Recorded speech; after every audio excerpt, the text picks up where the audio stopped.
Fala, jovem, seja muito bem-vindo. Eu sou o professor Marcos Lopes de Biologia e você está no canal Biolopes, estudando as questões da primeira fase da Unicamp 2025. Hoje nós vamos ver uma questão sobre cromossomos sexuais. As áreas da biologia estudadas nesse tipo de conteúdo são citologia e genética. Bora pro enunciado?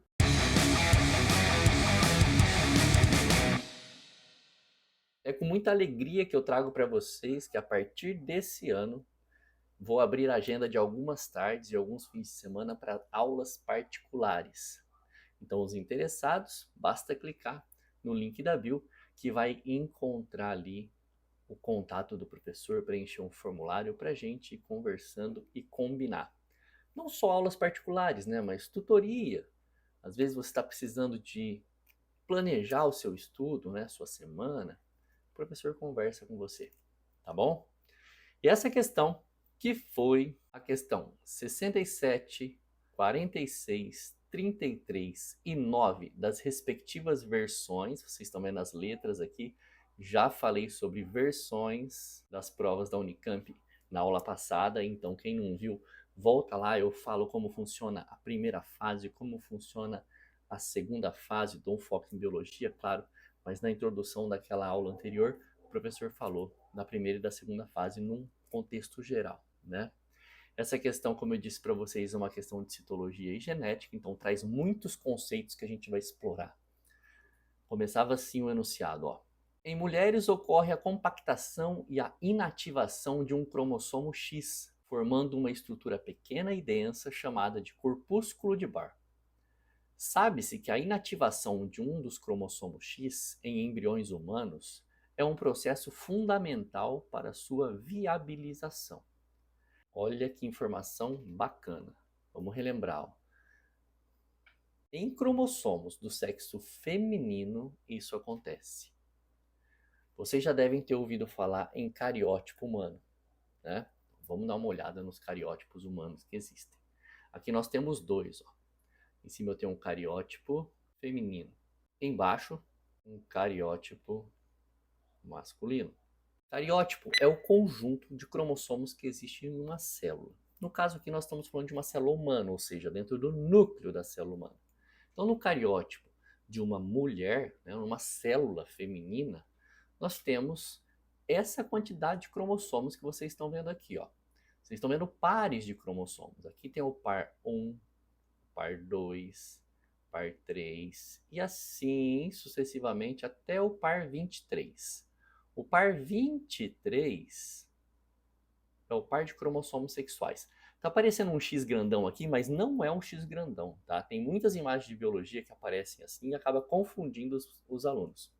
Aqui nós temos um X que é paterno e um X que é materno, tá bom? Então são dois cromossomos simples, fininhos. E tipo assim, ó, vamos imaginar, ó, vou fazer o centrômero dele aqui, o cromossomo X paterno e o cromossomo X materno. Esses cromossomos são homólogos. O que são cromossomos homólogos? Cromossomos que são pares. Todos os demais cromossomos que a gente vê aqui, ó, 4, 5, 20, 21, 22, são pares de cromossomos homólogos. Todos eles são cromossomos homólogos, tá? Vamos pegar o exemplo do par 12 aqui, ó. Esses cromossomos todos são cromossomos autossômicos. Então, resumindo, a mulher tem cromossomos sexuais, que são 2XX, e cromossomos autossômicos, que são 44. Por isso que a fórmula genética 44A mais XX é a fórmula genética que nós usamos para mulher. Tá? Então, toda mulher geneticamente é representada assim, toda mulher normal, tá? Quando a gente fala mulher normal em genética, é que não tem nenhum tipo de mutação cromossômica, no caso aqui, tá? Nenhuma aneuploidia, no caso. E aí, para o homem, funciona assim, ó. O homem também tem seus cromossomos autossômicos e os seus cromossomos sexuais. Só que no caso aqui, os cromossomos sexuais masculinos são heterossomos, né? Ou seja, são diferentes. Existe o cromossomo X, que sempre vai ser materno no homem, e o cromossomo Y, que sempre será paterno. Existe também uma fórmula genética que a gente usa para o homem, que é 44 cromossomos autossômicos, mais 2 sexuais, que é o X e o Y. Tá bem? Então, tanto a mulher quanto o homem têm essas fórmulas genéticas. Mas já que nós estamos revisando, então vale lembrar que os homens apresentam aqui, ó, no cromossomo Y, uma região homóloga de X e uma região não homóloga. E isso significa o seguinte: a região homóloga apresenta genes no cromossomo Y que tem pares no cromossomo X, assim como se fossem cromossomos autossômicos. Aqui em cima, ó, vem aqui, ó, o cariótipo da mulher. Vamos pegar esse daqui que está bem aparente, ó, o número 4.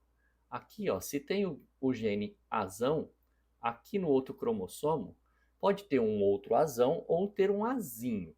Essas variações de um mesmo gene nós chamamos de alelos.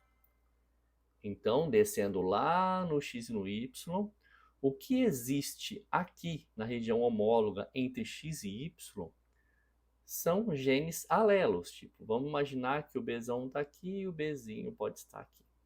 Bem, na região não homóloga do Y, vai ter apenas genes holândricos, genes que só se encontram em homens, genes masculinos. Percebam que nós só fizemos a leitura do enunciado e já revisamos tudo isso.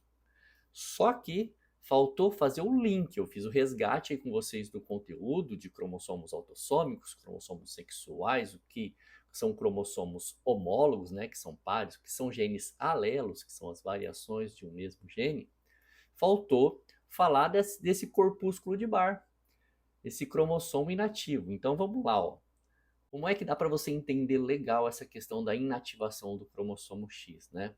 Então vem aqui na fórmula genética da mulher. Imagina assim, ó, um dos cromossomos X será inativado. No momento que esse cromossomo X é inativado, ele atrofia, ele deixa de funcionar.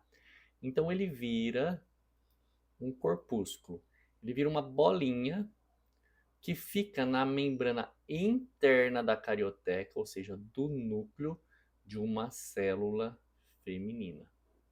Então imagina, dentro das células femininas existe ali, ó, na região interna o que nós chamamos de corpúsculo de Barr, que nada mais é do que o X inativo, tá? Então dá para identificar um tecido a partir dessa análise. Tem na região interna da carioteca, né, do núcleo, da membrana interna do núcleo, uma bolinha, tem um cromossomo ali atrofiado, então é uma célula feminina, tá? No caso dos homens, não tem esse corpúsculo, porque os homens têm apenas um X. Então, as mulheres tendo 2X, um deles atrofiam e viram o corpúsculo de Barr, que pode ser chamado de cromatina sexual também. Agora, vamos dar uma olhada no comando da questão. Assinale a alternativa que preenche corretamente as lacunas do excerto a seguir.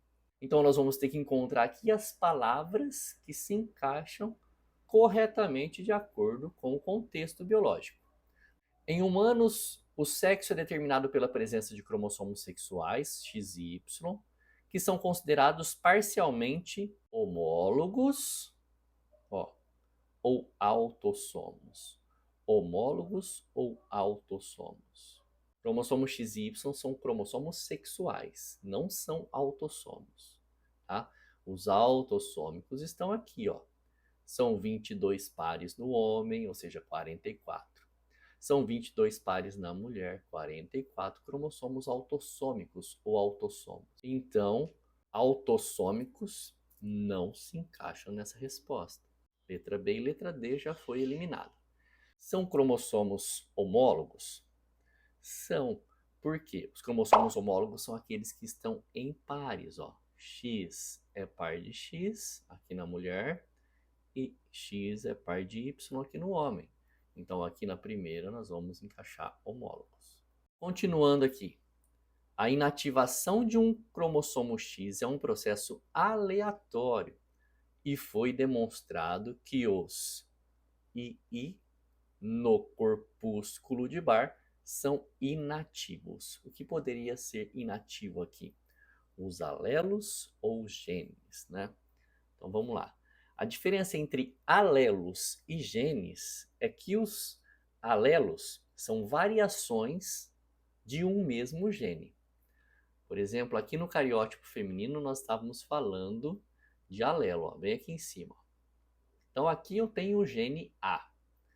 O gene A apresenta 2 alelos. Vamos anotar aqui para vocês, ó. O gene A tem 2 alelos, azão e azinho. Então os alelos são representados por maiúscula e minúscula e o gene representado por uma letra, por um símbolo, enfim. O que aconteceu ali não foi a inativação do cromossomo? O cromossomo nada mais é do que o DNA condensado. Então, se o DNA foi condensado, o gene foi desativado. Não importa o alelo, o gene todo foi desativado, independente se é o alelo dominante, se é o recessivo, tá? Então, aqui a gente já elimina o termo alelo e fica com a nossa resposta, que é a letra C. Então, vamos colocar alelo aqui. A inativação de um cromossomo X é um processo aleatório e foi demonstrado que os alelos no corpúsculo de Barr são inativos, o que significa que eles não serão número 3, não serão transcritos. Beleza, nós já sabemos, mas o que é transcrição? Você lembra o que é transcrição? Poderia ser traduzidos? Não, não poderia ser traduzidos. Mas você lembra o que é tradução? Vamos revisar isso? Vamos lá. Para isso a gente vai precisar sair dessa tela e para uma tela limpinha para ficar mais fácil. Como eu disse para vocês, cromossomo nada mais é do que o DNA condensado, ok? O DNA condensado não consegue ser transcrito. Ele precisa estar desespiralado, precisa estar alongado, como está aqui, ó. Nós temos um DNA com suas 2 fitas, né? A fita azul e a vermelha, a complementar e a fita principal. Ao sofrer a transcrição, esse DNA vai dar origem a um RNA mensageiro. O RNA mensageiro é um material genético também, é um ácido nucleico, como se fosse um ajudante do DNA. Então ele vai sair do núcleo, ele vai ser produzido lá no núcleo, vai sair do núcleo e vai para o citoplasma para agir. Já que o DNA não consegue sair do núcleo, o RNA sai do lugar dele, levando o código genético, levando informações para que se formem proteínas lá no citoplasma. Tá? Então a ideia da transcrição é produzir um ajudante do DNA, que é o RNA, para que aconteça a tradução, que é a síntese de proteínas, a produção de proteínas. Então por que não pode ser traduzido? Porque traduzido é a última parte, né? O DNA, ó, imagina lá o cromossomo inativado, então quer dizer, é o DNA inativado. Se acontecer uma inativação dessa molécula, não forma essa. Então, não vai acontecer a transcrição. Por esse motivo. E na última frase, o que a gente vê é o seguinte, ó. A inativação do cromossomo X é um processo de controle epigenético que molda o funcionamento do, nós sabemos que agora é genoma, sem alterá-lo, iguala a atividade gênica das mulheres à dos homens. Veja bem, agora nós sabemos o que é genoma, mas você sabe o que é epigenético? Você conhece essas palavras? Vamos dar uma olhada, ó. Então anota aí. Epigenética é um campo da biologia que estuda os fatores externos, como por exemplo, o estilo de vida, como alimentação, prática de atividades físicas, boas horas de sono, como esses fatores externos podem influenciar na expressão do gene, podem influenciar no gene que está lá no DNA, formar o RNA certinho e esse RNA formar as proteínas certinhas, tá? Inclusive, esse estudo de epigenética mostra pra gente que sedentarismo, dormir mal e se alimentar mal pode estimular os genes chamados de oncogenes, que são os genes causadores de câncer. Por isso que é importante atividade física, boas horas de sono, uma alimentação adequada, tá? Não é só uma questão de querer, você precisa, é importante para a sua vida. Aqui está falando que a inativação do cromossomo X é um processo que molda o funcionamento do genoma. Por que do genoma? Porque o genoma é toda a informação hereditária de um organismo que está codificado no seu DNA. E no caso de alguns vírus, no RNA. Então o genoma é tudo aquilo que vai ser codificado, ou seja, todo aquele DNA que vai gerar proteína. Isso é genoma. Por isso que na hora que inativa o cromossomo, inativa o genoma, para com o genoma, que está no DNA codificante. Agora, o código genético não tem como parar o código genético. O código genético ele existe, ele é. Estão vendo todas essas trincas aqui, ó? A relação de todas essas trincas de base nitrogenadas com os aminoácidos respectivos que formam a proteína, isso é código genético, tudo bem? Então as bases nitrogenadas, adenina, timina, guanina, citosina, uracila, elas é que vão se interagir para gerar o código genético. Então está aqui o código genético. Mesmo que o cromossomo X seja inativo, o código genético dos outros cromossomos vão estar funcionando, ok? Está funcionando numa boa. Então, por isso que nossa resposta é a resposta C. Você percebe a quantidade de informações que essa questão traz para a gente revisar. Vale a pena assistir a aula até o fim e também vale a pena você conferir se é inscrito no canal. Se não for inscrito, se inscreva, ative o sininho de notificação. Não se esqueça, vou pedir mais uma vez, hein, de deixar aquele like, de fazer um comentário, porque o nosso canal passa a ser mais relevante para o YouTube, bem? E aí ele é mais entregue para mais alunos estudarem biologia comigo e com você, beleza? Vou ficando por aqui, até a próxima aula, beijos e abraços, fui!